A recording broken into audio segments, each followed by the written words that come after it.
Good morning, everybody. Good morning, ladies and gentlemen, and welcome to this second webinar on the Innovation Partnership. We really hope that you and your loved one are safe in this difficult period. We are having this online webinar, which is still possible despite lockdown conditions in many countries. Thanks a lot for being so numerous, so many having registered for today's event. We have 300 people registered, and we know that many more follow us through the link allowing for participation of people from all the European countries. We really look forward for today's webinar. We have very interesting speakers, very interesting presentations, and we also count on interaction with the audience, as we did in our first webinar. So let me just start by recalling the housekeeping rules. The session is available only through web streaming. This means that only speakers will have their video and mics on. To submit your questions or comments, please use Slido. You have received the relevant information and the link in the mail that you got after registration. Please indicate your name and also the name to whom the question is addressed. Time is flying, so we will be very rigorous on timekeeping. Also, as mentioned in the slides, all questions that remain unanswered during the session will be collected and answered afterwards through our LinkedIn group, Agents of Innovation Procurement. Via this LinkedIn group, we are creating a community of people, and we count already 160 people, which have a strong interest in innovation procurement.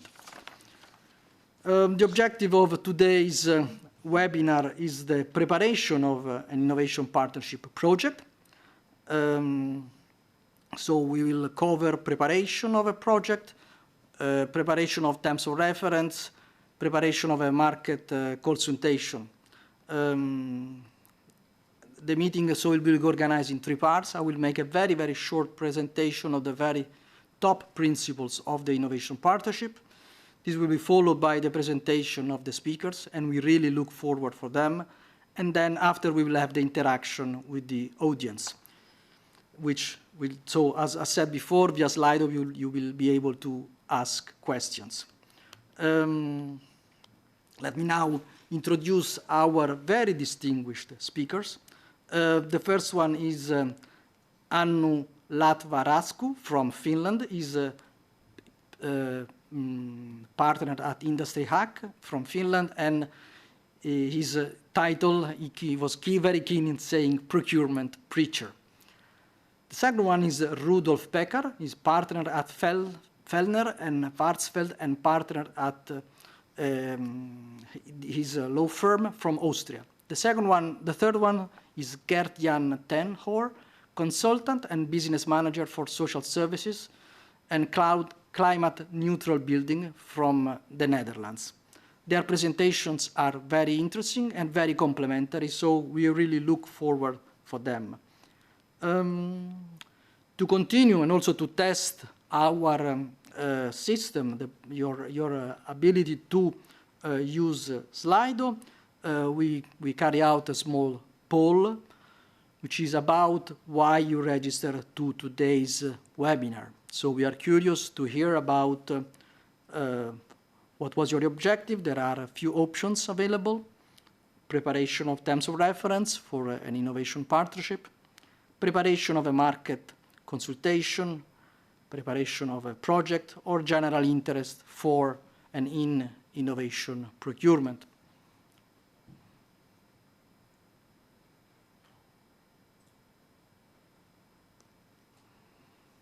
So far we got 6 answers, but we wait for an increasing number of people answering. So far, an overwhelming majority of people which have an interest in innovation procurement and learn about project management, but still only 7 answers. So I'll give you maybe 1 more minute to answer.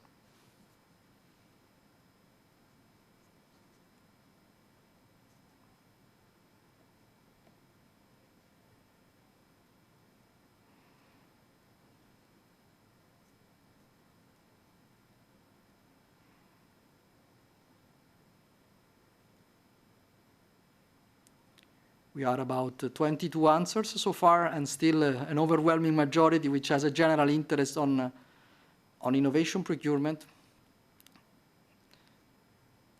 followed by preparation of the terms of reference on innovation partnership. I have to say the answers are quite clear, despite the number of people answering is growing, over 33 answers so far.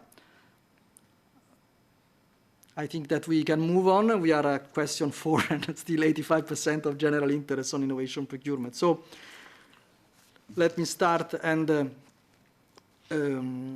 by also recalling our cycle of webinars. Our next webinar will take place on the 1st of February 2021, and will cover the remaining part of an innovation partnership project, so from negotiation to an execution of an innovation partnership. So we'll cover essentially negotiation of the key elements and managing the supplier during the execution of the partnership. The the registration page for this webinar is already online, so you will receive the link. All those which have registered for today's webinar will receive the link, so you are all welcome to register again. And then after, we will have a closing podcast on what's next, an interview with the supplier. Final few words to get started. As I said before, today's topic is market research, preliminary market consultation, and preparation of tender docs.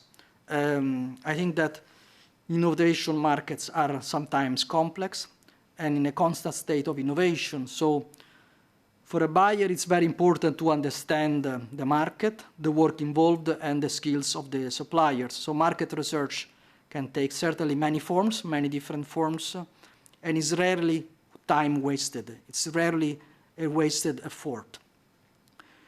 On the contrary, it can save efforts, and it can save also money. So it's very important in the context of innovation procurement and in the preparation of an innovation partnership.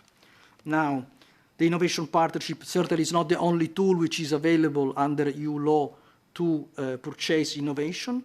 However, it's the most innovative. It has been introduced by the directives which entered into force in 2016, and it is possibly less known. When to apply it, when solutions which are already on the market cannot meet the needs of the contracting authority. And innovation in this respect is not intended only as an entirely new product, but also refers to a significant improvement of an existing product, service, or process. In this respect, so the procedure may entail R&D, but also not. What also is important with regard to the innovation partnership, as indicated in the two directives, 2014-24 and 25, it covers both the development and delivery of innovation.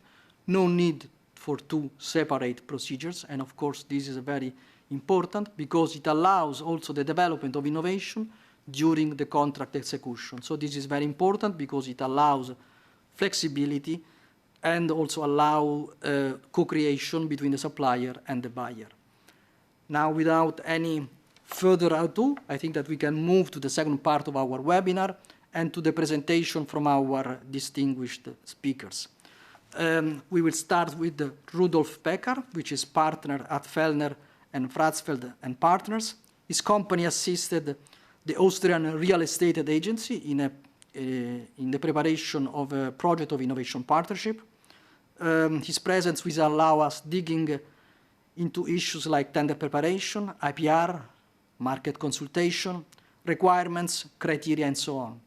This will be followed by the presentation from Annu Latva-Ratku, director at Industriac, and from Gert Jan Hout. So now the floor is for Rudolf. Thank you, Ivo, for your introduction, and hello from cold and windy Vienna on our first winter day, I guess. I would just like to give a very short introduction myself. As Ivo already mentioned, my name is Rudolf Becker. Yes, thank you. Second slide. I am a partner and the co-head of the Public Procurement Department at FWP Attorneys in Vienna. As Ivo also mentioned, one of our latest milestone projects was an innovation partnership that we designed and structured for the Bundesimmobiliengesellschaft, Austria's large federal real estate company. It was quite successful because our client was awarded the Procura Plus award for outstanding innovation procurement in ICT by the Procura Plus network, which we're of course also very proud of. I wanted to mention this project because it entailed one of the key steps in every innovation partnership, and that is an extensive preparation phase. Next slide, please. What I want to give you in this short presentation is a very brief outline of some of the key aspects in the preparation phase of an innovation partnership. However, please bear in mind that, as Ivo mentioned in his presentation, there are also further tasks that need to be tackled while preparing an innovation partnership. And of course, we are limited in our time, so I want to focus on a few key steps that are mentioned below. And I want to start with the preliminary market consultation. Next slide, please. One of the first steps for every procurement, of course, is to assess whether the selected tender procedure is permissible at all or not. This means for an innovation partnership that it has to be determined in the beginning that the innovative products and services are not already available on the market. This means that contracting authorities usually will have to conduct some sort of preliminary market consultation. However, the scope and the extent of the market consultation always depend on the specific project, of course. This usually includes assessing the goal of the procurement, the specific needs of the public buyer, the envisaged market, or the potential bidders. Therefore, in some cases, the market consultation may only include a simple market research done internally by the public buyer. In some cases, in some projects, you will need to contact potential bidders to gain the relevant information of the market and the scope of your procurement. Usually, however, to really make sure that there are not other products and services already available on the market, you will have to publish a public notification or enter into calls to gain the relevant information and to further specify your market. In doing so, any public buyer will have to make sure that they do not violate the principles of the procurement, in particular non-discrimination principles and transparency principles. This means, especially if you involve bidders in the preparation of the procurement, you will have to make sure that in the actual procurement phase, all the bidders are made available the same information, for example. Next slide, please. One of the next steps in almost every tender procedure is, of course, the estimation of the procurement value. In case of an innovation partnership, this means that you will have to establish all remunerations, fees and costs for all research and development activities during all stages of the innovation partnership of the development phase, as well as any costs that you may have to bear as a public buyer at the end of the development phase when purchasing the developed services or goods. This is, of course, quite tricky because at the time you're supposed to give the estimation, there are a lot of variables, unknown variables that you have to account for. The time on which you have to give your estimation is prior to publishing the invitation of the tender. It is tricky, but what we usually emphasize is that it is, however, only an estimation after all. And in respect to an innovation partnerships, the consequences, if you don't get this correct, are not as severe as in other tender procedures, because for the procurement phase of an innovation partnership, you will, in any case, have to go with a competitive procedure with negotiation. What we usually advise public buyers in this respect is to document your calculation. For example, be aware of the process that you have structured, the number of development stages, intermediate targets, what kind of, how long do they last, what kind of other milestones do you have included, your calculation basis, assumptions for calculations, etc. What is also helpful is to involve bidders, even at this stage, to help gain some more knowledge on the possible basis and comparison of costs for similar goods. Next slide, please. Another thing that is quite important and almost as tricky is the performance level and maximum costs that any public buyer must define in the tender documents. Only if those criteria are met during the development stage, the public buyer is allowed to subsequently purchase the developed goods or services. This means that it is quite important to create as much flexibility for the public buyer in the determination of the performance levels and costs.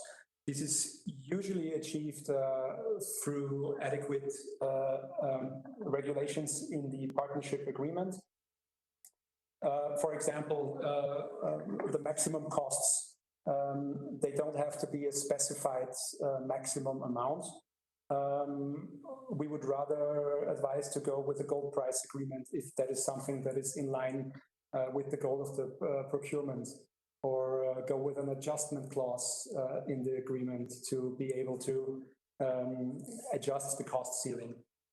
In any case, an effective project management will be crucial to monitor any developments in this regard. Next slide, please. Last but not least, one also crucial aspect of any innovation partnership, of course, is the use of intellectual property rights that may arise from the developed goods and services during the innovation partnership.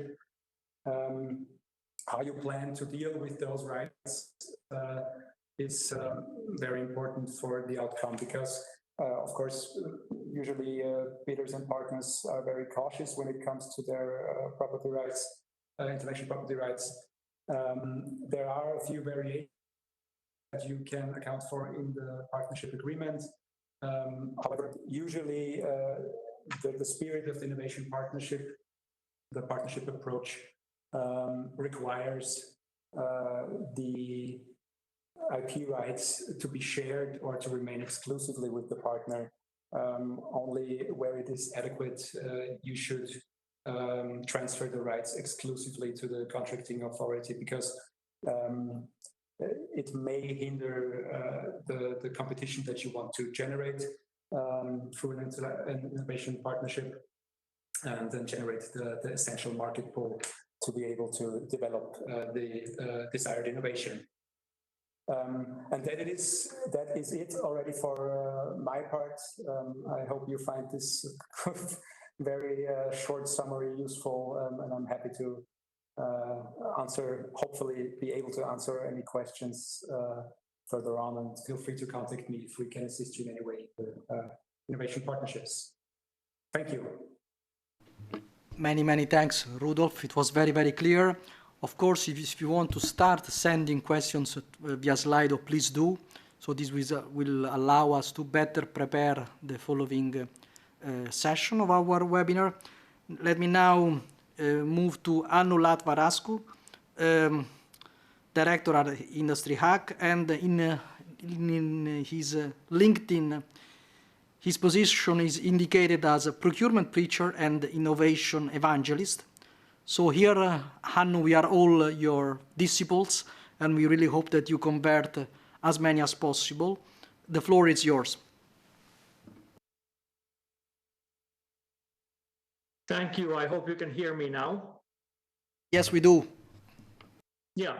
Hello, everyone. I'm Hannu Latvarascu, and like Iva said, I work as a procurement preacher here at Industry Hack. And basically what that means is I travel around Finland and sometimes around Europe telling people and organizations about the message of innovative procurement. And today I will try to pass on to you some of the lessons from the 7 innovation partnerships I have been involved in. Next slide, please. The Industry Hack where I work, it's not a procurement unit like some of the other speakers have been, but we're a private consultancy company. We don't just advise procurement units, but actually carry out the whole procurement process together with them. We are 100% owned by our own employees, so we're totally independent and only funded by the work we do and the value we create. Next slide, please. We see ourselves as forerunners in cross-organizational co-creation. These learnings you're hearing today, they're not only from these 7 innovation partnerships, but from over 80 similar projects. We have tested these learnings in these 7 innovation partnerships, and I can confidently say that on challenge definition and participant selection, these learnings hold true. Next slide, please. What I today hope to tell you is that when you're doing innovation partnership or any procurement, you should think about what is the best way to accomplish the results you're hoping for. And even though the legal issues are important, I also heard Rudolf already talk about the way you should work with the bidders and not only what is legally mandatory. And this is very important from my opinion. Next slide, please. We think open innovation is something that has been defined and done for at least 20 years already. It has good practices that you can copy. This is also our background to innovation partnerships from times before the changes in the procurement law. So we have been done these kind of projects already before innovation partnerships were even possible. From open innovation perspective, innovation partnerships competitive phase should simulate the R&D phase. So this is your chance to test the partnership with the participants you have selected before you have to actually choose someone and start working with them. Next slide, please. So every innovation should start with defining the challenge. And challenge is the problem, situation, or opportunity your organization has that you're looking to improve or solve. This kind of definition is very important, that we all understand what is a challenge. Next slide, please. For the supplier, your challenge is always an opportunity to sell their solutions, their products and services to you. Call for applications is a document which should encourage the best potential solvers to take part in your procurement, while at the same time discouraging those who are not potential solvers not to take part. Call for application doesn't include contract templates, selection criteria, or other crucial procurement information. its only meaning is to make it easy for the supplier to decide if they would be the right partner for you, and other documents can then give more detailed information. The call for application should at least include which goal or purpose the solution should contribute to, what kind of social and technological or economic impact are you trying to achieve, what kind of expectations or limitations do you have for the possible solutions, what is the business opportunity you're offering for the suppliers, how is the co-creation organized, what is expected of the parties during the process. Next slide, please.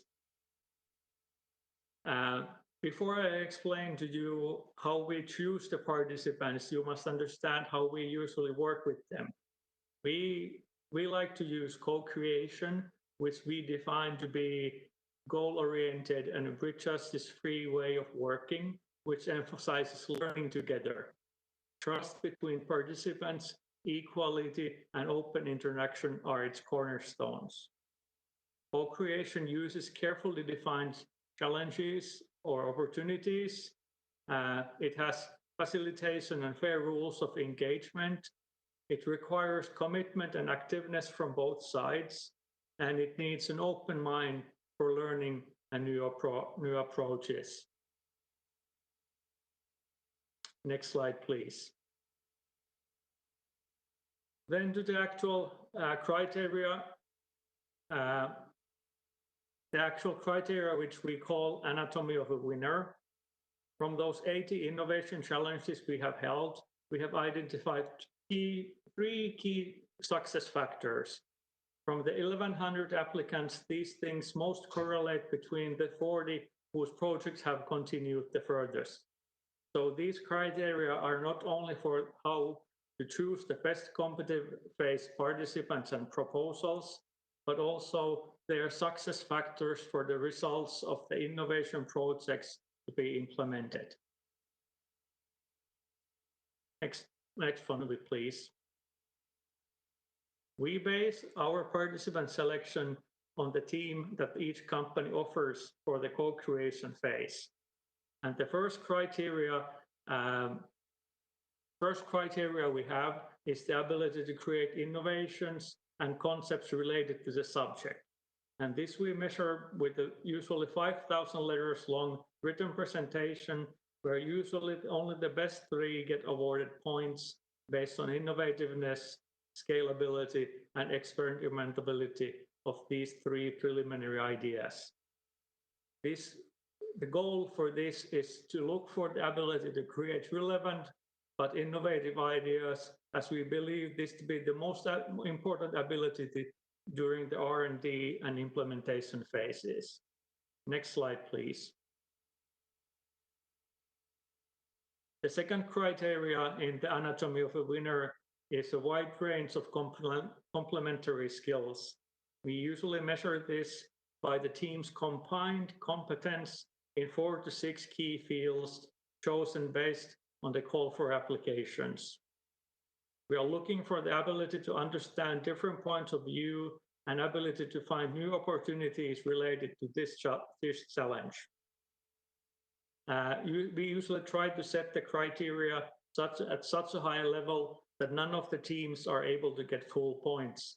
And creating this kind of differentiating criteria is very important.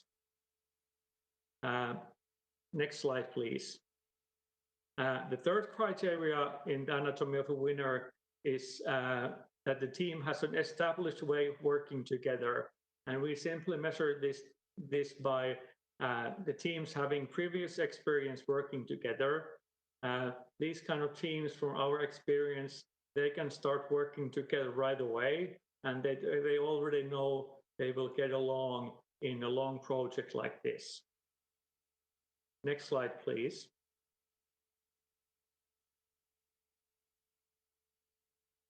So, coming back to today's message, if you believe that the best way to accomplish the results you're hoping for in some procurement you're having is innovating with others, Then I have at least two paths I can offer you. Next slide, please. These paths basically are that you decide that you will outsource this kind of work to someone else, someone like us, and then hold the tendering for this kind of procurement services. And that way you have a general agreement for this kind of services when you actually need them. Or you can start building your own capabilities by doing innovative partnerships yourselves, and maybe preferably hire someone to help you at first. But I have to make you notice that I said start doing, not start reading, not start thinking. Don't start listening to speeches. There is no substitute to practical experience in this matter. And if you need further encouragement in innovation partnerships, don't hesitate. You can always contact me. Thank you. Thank you, Anu, for your very interesting presentation from a completely different perspective, very much focused on co-creation and on the management of innovation, and from your amazing experience having accompanied so many cases of innovation partnership. So our last speaker is Gert-Jan ten Hoore, independent consultant manager, and he supports municipalities and institutions to have climate-neutral realizations. We are very happy that you are with us, also because your presentation very much is in line with the Green Deal, and is also with Clemens Volker, project manager from Hout van Twente. The floor is yours. Yes, thank you very much. I hope everybody can hear me from the Netherlands. Yes, please do. Yes, okay. Well, thank you very much for the introduction and also the preview presentations. And this, what Hannu said about having a dream and then realization with the dream, and not only focus on legislation. That's exactly what we did in our Green Dream in the Netherlands.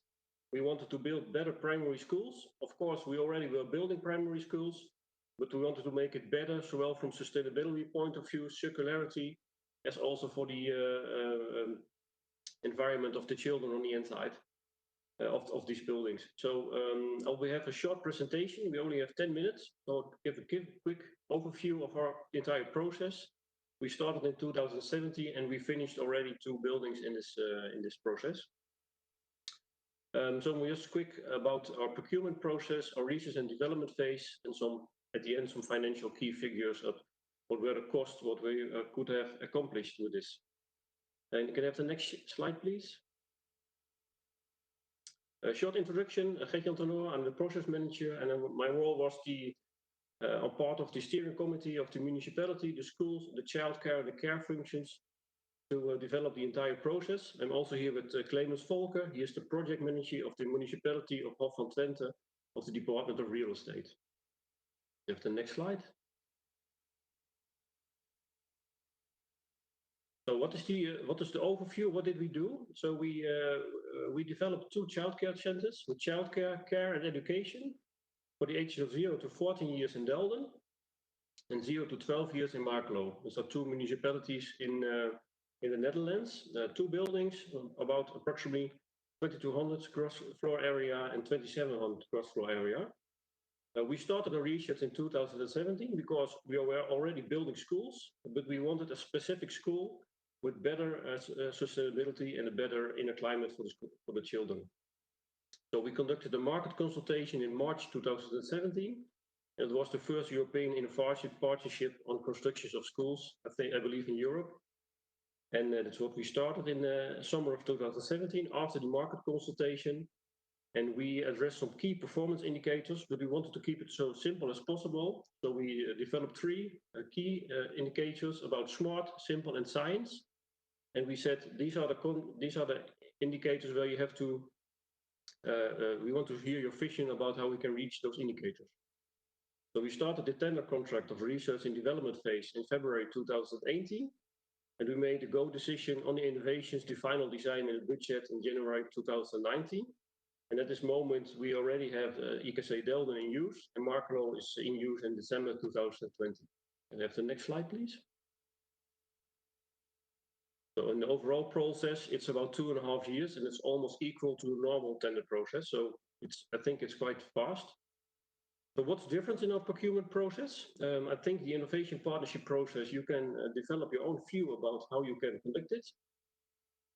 There's not much legislation on the legal side, so you can have some space to operate how you conduct your procurement process. What we did, we wanted to integrate the contract with the contractor, the architect, and the installer. And we had 15 candidates who were qualified to go on to the next phase, and we selected 3 tenderers in the next phase. We didn't select them on a preliminary design. We wanted to save cost and focus on the co-creation of the innovation partnership. We wanted to do it together.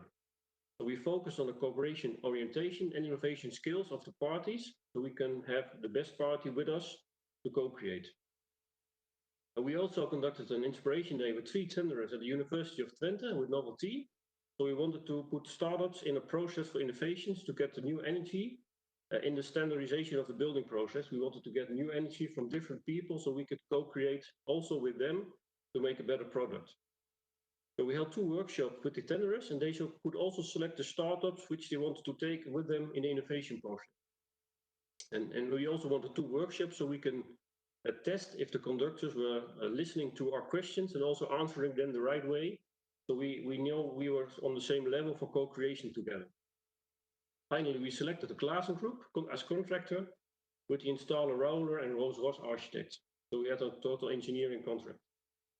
It is an integrated contract, but we didn't want to everything at the front phase. We didn't want to lock it down. So we made different go, no-go decisions in the research and development phase, the demolition, reuse and construction phase of the schools, and now we are in the maintenance and operate phase.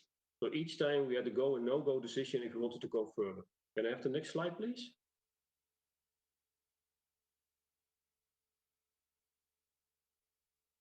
The next slide, yes. We also wanted to focus on innovation. So what's new in schools? What can help us to build better schools? So we researched a lot of different innovations. Some you may know, some you may not know. Yeah, we also selected the Pavetex isolation for walls. We had a sound energy system, but we also looked at different ways to heat or cool our current buildings. Also, we looked at the dual current systems. Can we adjust that in schools? Yes or no? Is it safe to conduct them in schools? Genes on the wall, different types of innovations. And what we figured out in this innovation process, we can select the individual innovation, but it's very hard to integrate it with the total building engineering solution. So one of the innovations we discovered was the sound energy system. It's a startup from here in Eastern Netherlands. And you can heat and cool your building with the system. It's sound-based, so it's the sound waves which makes the cooling. So the more sunshine we have, the more cooling we have available. So we have also a lot of simultaneity in the concept, and it's very important to get a sustainable building. So we don't have to store the energy, but we can use it directly at the moment that we need it. In comparison, the global warming potential for this system is 1. And when you have a standard air conditioning, the global warming potential index is 2000. So it's a very large difference in sustainability approach. And we built a proof of concept, so it's not ready for big scale-ups, but we can test it. Is this a way we can heat and cool our schools in the future? So we wanted to test it, and everybody, more government helped us with money, so we could test this proof of concept. May I have the next slide, please?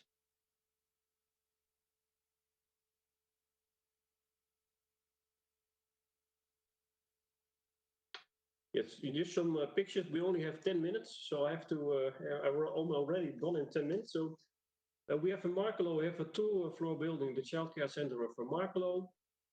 Here's also where the primary schools are here, but also childcare systems, and also the municipality healthcare center is also located inside this building. And you can see the wood on the outside, and we had a lot of windows, so we have a lot of daylight also in our buildings to have the maximum available daylight in our building. Can I have the next slide, please?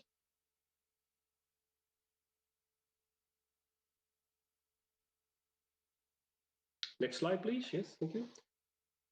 This is the example of the IKC Magenta in Delden. This was opened in May 2020. And because it was longer open, we also were able to list it in some prize-winning Dutch juries. So we had the Kobo Dutch Sustainable Building Award 2020 Final 3. We have also another sustainable prize, is the Gouden Kikker in the Netherlands. We also reached the Final 3. And we were the winner of the Dutch Public Choice Sustainable Building Award in 2020. Because we made it an innovation partnership and we wanted to build a better sustainable building, I think it's very much appreciated. Also because we have a very short and limited budget for the realization of schools. So we had to be very innovative to get at the results we have for the money we only have available. Can I have the next slide, please?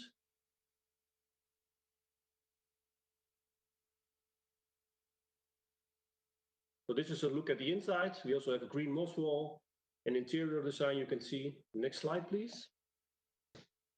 I'm just moving quick through these slides with pictures because we only had 10 minutes.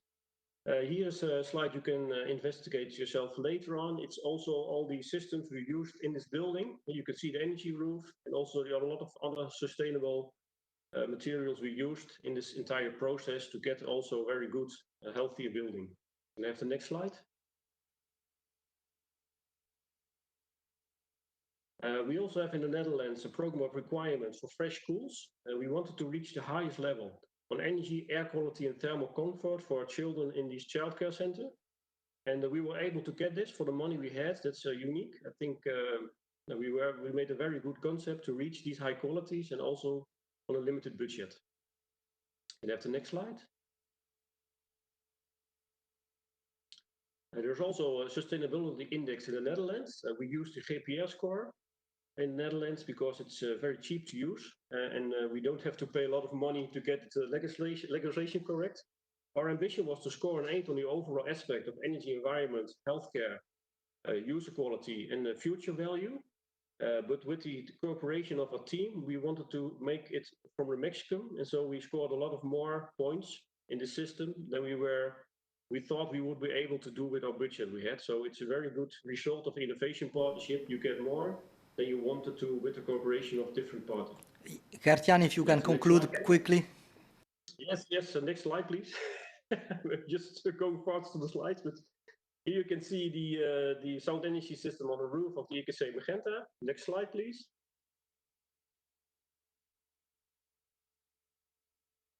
And we also did it with an interactive project with our users, of course, the children. We had the drawing context. Next slide, please. We have some pictures so you can see the whole process. Yes, here we also had some ways to pencil activity with the children. Next slide, please. And here you can see not only the building itself, we created a lot of attention to, but also the environment directly around the building. So we have a climate adaptive natural playground with a lot of biodiversity. So children also have an outside space to conduct teaching. Next slide, please. There's also bio-based and circular materials, Pavtex and jeans on the wall we use. Next slide. There's some illustration on the process I described earlier. And also very important, we get some standardization so we can lower the cost for the next project phase. So we can do it for even more for the same budget. Next page, please. The energy roof, we have a zero emission building. Next slide, please. So just some pictures about. Now, this is some financial key facts. You can view it later, but I think it's a very sharp budget. I'm not sure what the costs are for schools in the other parts of Europe. It's very differently, I think, in the cost. But here you can see it with and without taxes what the costs were in the Netherlands. And I can tell you this is also a very sharp price in the Netherlands to get a building with this high quality. Next slide, please. So that's it, questions. So I hope 15 minutes or not 10, it's okay, I hope. Thank you very much. Many thanks. If you have any questions, you can ask them. Many thanks, Gert-Jan. So let's move on immediately to the debate. As I said earlier, you can introduce your questions via Slido. Please indicate to whom they are addressed and also your name. Just to kick off the debate, maybe I will start by asking one question, which is about, let's say, project organization and management. How did you organize the assessment and who were the stakeholders involved in the need assessment? Maybe let's start with Rudolf. if you could answer this question, and then to be followed by Jan Keert, and then by Anu. Thanks. Thank you, Ivo. For me, being a lawyer, this is something usually consultants do, but in the project with the Bundesimmobiliengesellschaft, the needs identification, I think, was conducted together, of course, with management, the market participants, of course, the relevant department specialists of the ICT department within the company, and also, of course, legal experts, either from the legal department at the Bundesimmobiliengesellschaft and 2 lawyers from our side. We conducted workshops to further specify the needs, and yeah. Okay. Gert-Jan and Clemens Walker.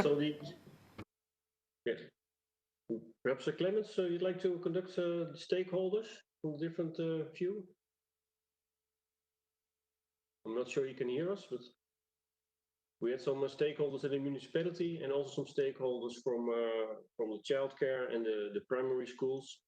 So we asked them what they wanted to do. So we made a very short program of requirements, and also what I said, our key performance indicators: smart, simple, and science. We made them for our contracting partner and cooperation partner, so we can have a 1 A4, which we can share together as our starting point each time we reach a go/no-go decision. Clemens, can you have some more? Okay, yes, there are very short lines between the users of the building and the builders of the building, and also the local government. So when there were wishes or practical cases, we had short lines to make them work in the result at the end. Right, many thanks. Hannu, what is your view on the on the organization of the need assessment and how to involve stakeholders in the needs assessment?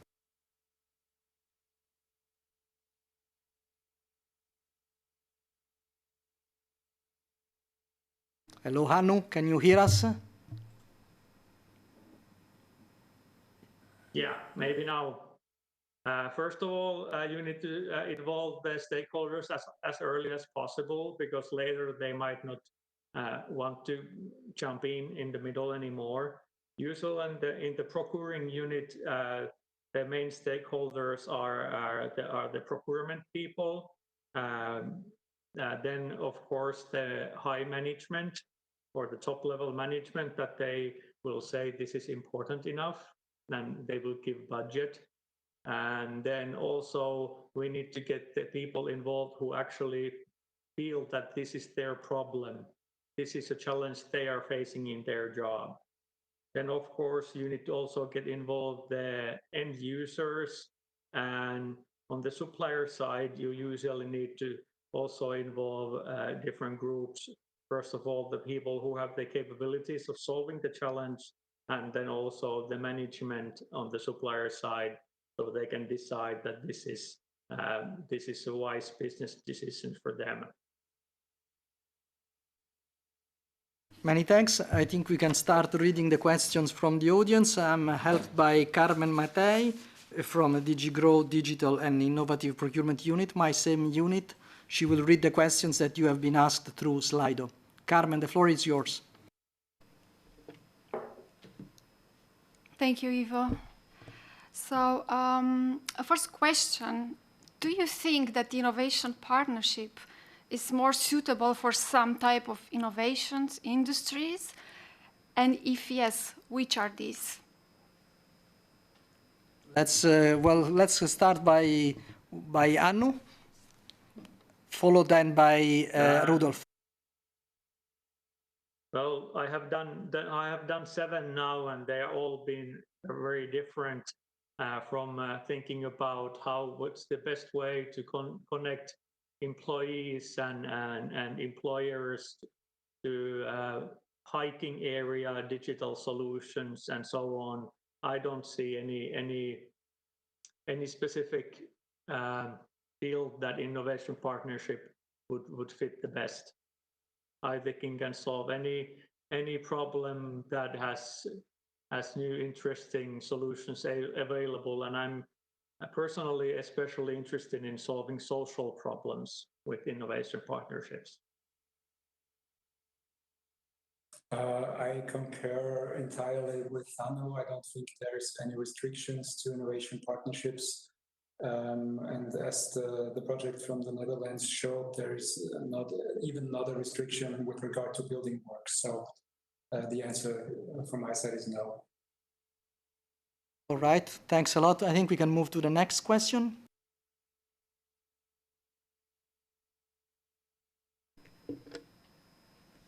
We have a question from Sarah that refers to the risk of state aid. So the guidelines on innovation procurement requires particular attention to EU state aid principles, because the state aid is only avoided if the procurement does not give any of the participant providers any preferential treatment in the supply of commercial volumes of the resulting innovation.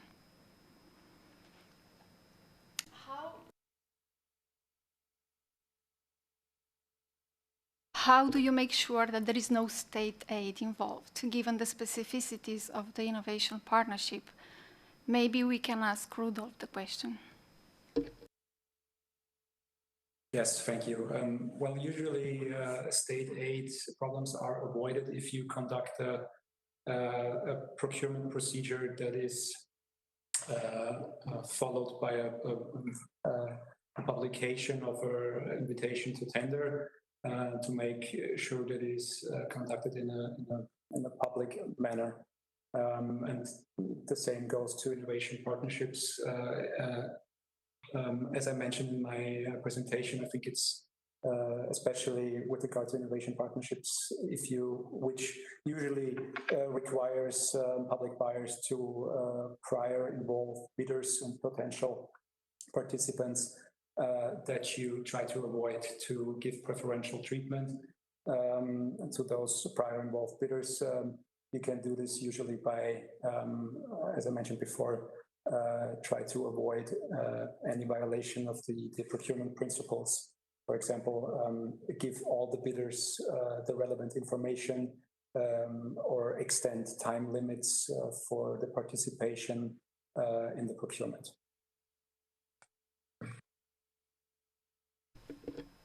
Thank you very much. So basically the idea is to organize, to make sure that you have as much competition as possible and the process is transparent. And I will just add, in reply to Sarah's question, the respective requirements comes from the guidelines on state aid for research, development and innovation.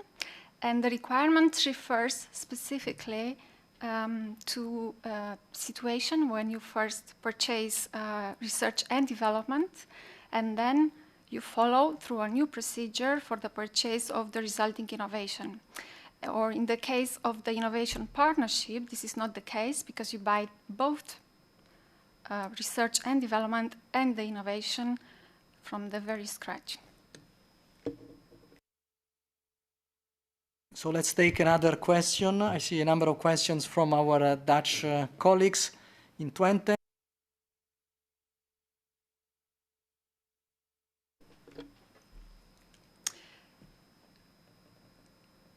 Pavel is asking to Mr. Hoare, do you have some examples of wood construction innovative building and how to take care about it?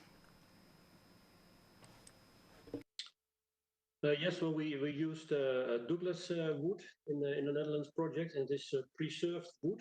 So we had a preliminary, how do we say it, coating. So it lasts a lot, so we don't have a lot of maintenance cost on this wood. But if you want to have some more information about this, you can always contact me or send me an email so I can send you some more details about our wood which we use and how we can maintain it.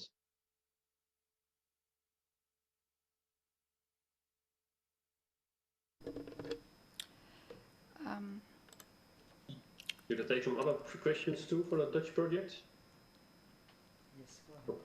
For Rudolf, the best advice for the duration of market consultation for understanding the ability of the market to create the new technology.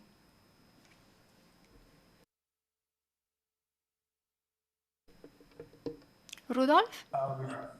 Yes, I try to fully understand the question, but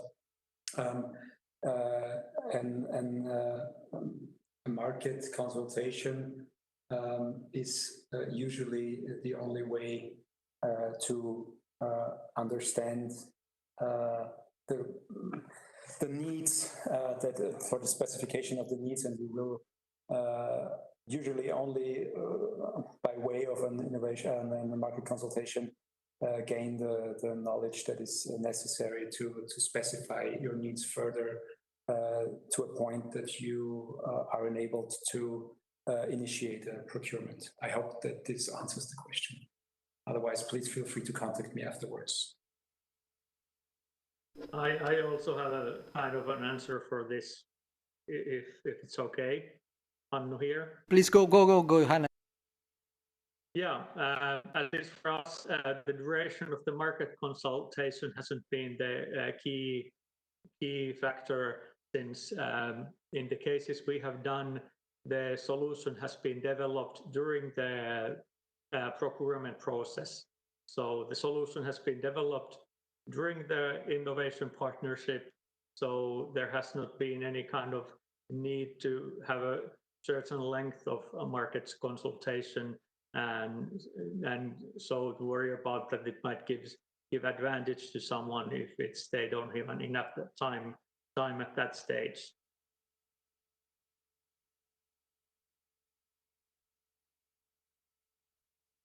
Thanks a lot, Carmen. Yes, please go ahead. I see there are a lot of questions again for the Netherlands. Yes, for the Dutch project. Did you publish a preliminary market consultation for the innovation partnership beforehand? It seems partnerships only attract local companies. Did you work with only one vendor during the partnership and you left him all IPRs? Yes, I can adjust something on that. We did have a European selection process, because all European companies could have enlisted in this process. We indeed attract almost only Dutch companies and Dutch constructors and installers for advice. We also hoped we get something like Google or some other companies interested to shake up the building environmental, but we also asked Philips and some other bigger concerns of can you conduct this building as a service concept also in this innovation partnership? Can you sell your clients or your service contractors by this building? But that was a step too far for most of these companies. So we always we did get a lot of traditional building companies for this selection process.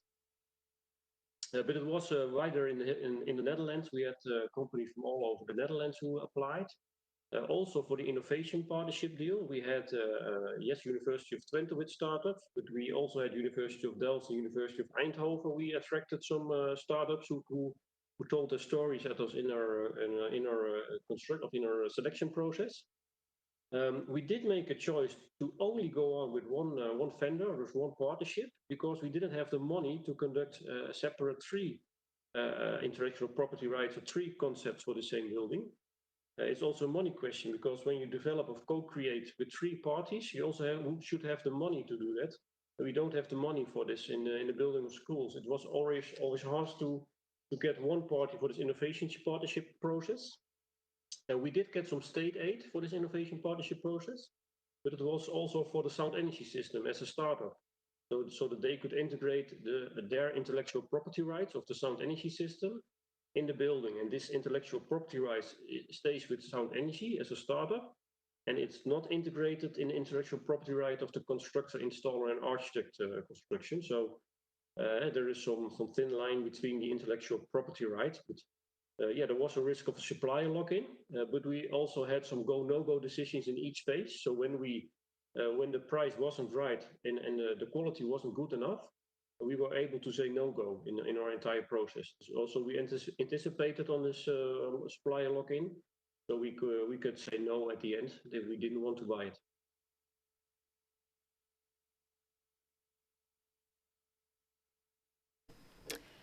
Thank you. Next question, still for the Dutch team. The type of innovation, which is architect design work, sounds more like regular commercial engineering work and not really experimental, risky R&D. Do you think innovation partnership is more suitable for these very close to the market activities? Yes, when we started, we also questioned ourselves: is it new in the market? Is innovation partnership legally right to conduct this kind of procurement? But we also wanted to innovate and shake up the standardization in the building. So we wanted to improve the building, and we also wanted to do it for a low budget. So we did some market research. What are the available prices and what are the available quality we get in the Netherlands for our standard school buildings? We also talked with Piano, the Dutch state specialist on procurement strategies. We asked them, is this a project we can do with innovation partnership? And they also said, yes, when you do it at the right way, you can address this as innovation partnership, even if it's close to the market. But we wanted to trigger the market, and also as a public contractor, we wanted to stimulate innovation partnerships in this school buildings. We wanted to make better schools. So I think it's a very good innovation partnership to also use it with close to market types, because you can innovate not the entire building, but you can innovate on specific items of the building. And we said we wanted to make the installation of the buildings better than we have at the moment.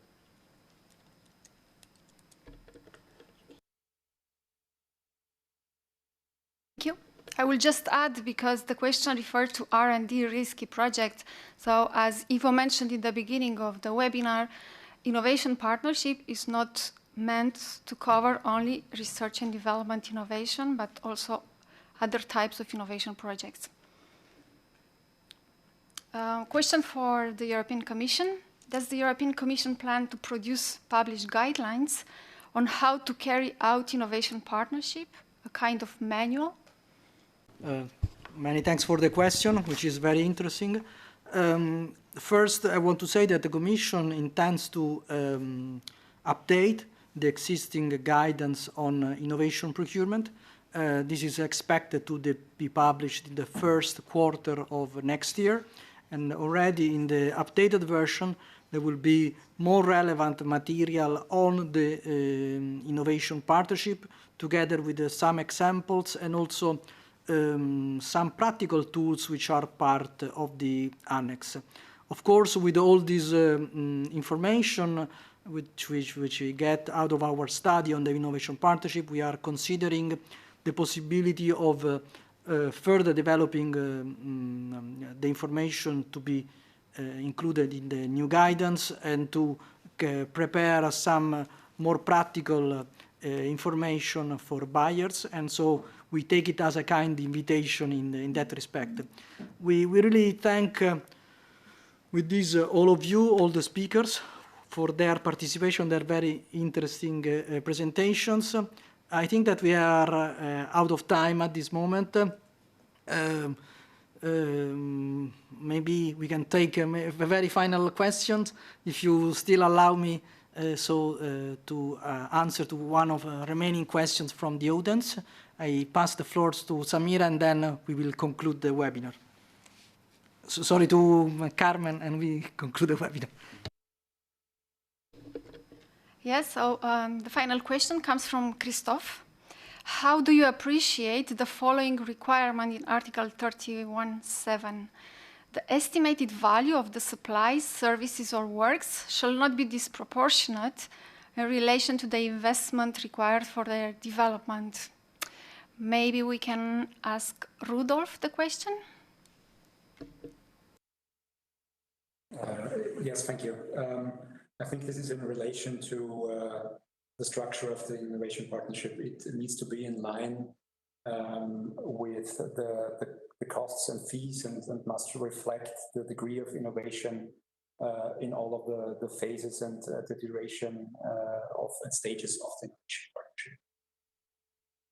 And also to answer the last question, we were the local counsel, the legal counsel for the Bundesimmobiliengesellschaft, and we designed together with the legal team the tender documents. Thank you. Many thanks. I would also add to the first question that at least here in Finland, the consensus between the lawyers seems to be that you need to hold that this portion both ways, that the size of the R&D cannot be too big, and also that it cannot be too small. We don't have any legal agreements from the courts yet to set any exact limits, and I haven't heard that any other EU court would have given any others either. And also to add to the previous question, Ivo answered that if you feel you don't get enough materials from the EU commissions, I think there are Industry Hack and some other consultancy companies. For example, I personally hold coachings and training sessions how to do innovation partnerships. Many thanks, Hannu, for your proposal and for your experience, which is certainly very relevant. Also, today we have seen 3 intermediaries which have supported public buyers in their role, so this is indeed something important to bear in mind. So thanks again for all the speakers for their very interesting presentations and for actively taking part in the discussion today. We hope that you have enjoyed our webinars and you find it useful. Let me remind you again our next webinar, which will take place on the 1st of February 2021, and will cover from negotiation to the execution of an innovation partnership. The link for registration will be sent you by mail. The registration page is already online. Also, let me remind you that if there is any question which remains unanswered, we will prepare a podcast, as we did, for example, for the answers to the question asked by the participants during the first webinar on the Innovation Partnership of 13th of October 2020. Finally, you can find all the relevant information in our website, including information on our calls for grants. The second point is, again, the LinkedIn group, Agents of Innovation Procurement, which is developing very well and which we are using as a tool to diffuse information, and also other members of the group are equally using for the same purpose. And also our functional mailbox where you can address any question. Maybe the very last thing we would like to ask you to indicate in just one single word what is your today's take-up on this event, and you can do it via Slido. We will again publish the results in a cloud shape, and we hope that we will get positive feedback as we did at the end of the first webinar.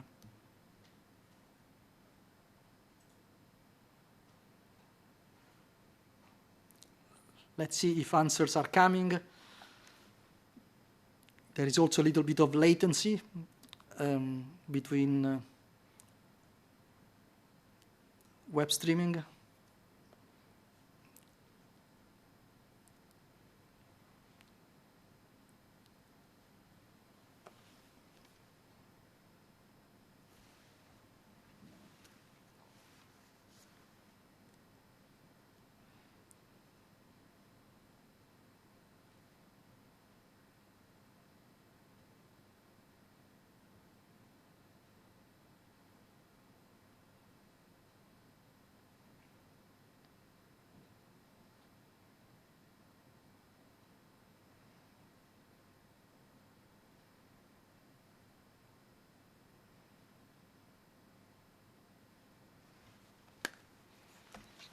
Well, 13 answer, 14, practical, very interesting again, useful, helpful, very positive replies so far, insightful, very good. So overall, it's again a very positive feedback. Let me thank again our speakers, Hannu, Rudolf, Gert, Jan, and Clemens. Many thanks to all of you. Thank you.